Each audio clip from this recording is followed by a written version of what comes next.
welcome to Books and Cooks. It's March and it's Women's History Month, and at the Prairie Public Library we've been celebrating women's history through programs and books and films, and I thought I'd focus on Nadiya Hussain this month. Nadiya Hussain rose to fame in 2015 as the winner of the Great British Bakeoff, and she got to show off her extraordinary baking skills, which are featured in her cookbooks. Her cookbooks range from simple recipes to very intricate recipes, especially when it comes to the baking. She's a second-generation Bangladeshi British woman, and her recipes reflect her heritage.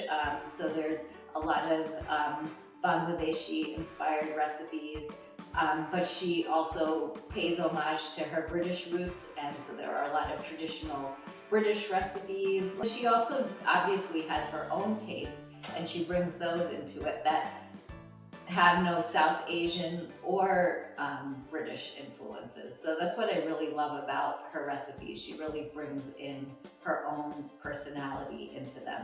But she is, for sure, extraordinary baker. In fact, she was the Queen's baker for the Queen's 90th birthday. And in fact, in this book, Nadiya's Kitchen, her recipe for the Queen's birthday cake is in here. It's a scaled down version, so that might be one to try, especially for those of us that are enjoying the series Crown. Her other two books that I have here are children's books. So there's actually a little short story, fairy tale inspired short stories followed by a recipe, and would be really fun to share with kids. This children's book in particular is very multicultural and features different holidays: Hanukkah, Eid, Easter, Thanksgiving, Holi, so holidays from all around the world, and then recipes to enjoy during those celebrations. And this one is one of her latest books, Time to Eat, and the focus here is really on our busy lives, and there's a great section here on basics. So she has recipes for her spice blends, but also recipes for granola and homemade peanut butter. So I really enjoyed that about her books.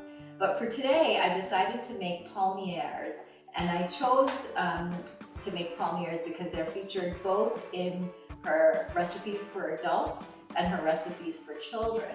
In the recipe for children, the Palmiers has a story about two dragon siblings that want to get dressed up for a contest. And one of the dragon siblings wants to dress up as an elephant.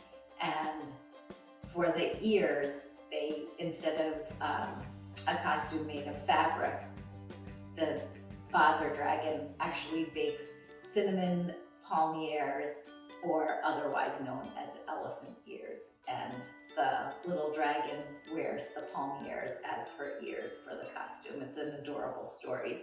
And in this book, Nadiya makes palmiers, but not sweet ones. They're actually savory, and she uses a za'atar seasoning. And za'atar is Lebanese spice, and I happened to have it. I had been reading about it and I had it at home, so when I saw it in this book, I thought, ooh, I want to use that because I really haven't explored with it. And I happened to have puff pastry, so I decided to use what I had and make these two so that I could enjoy it with my morning breakfast.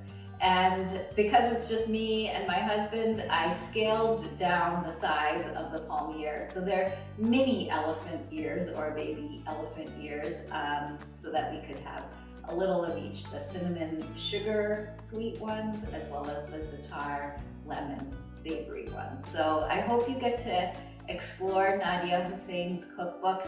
There are a lot of recipes in here that I've earmarked to try. There's a jackfruit curry recipe that I'm really excited about, and a pizza paratha.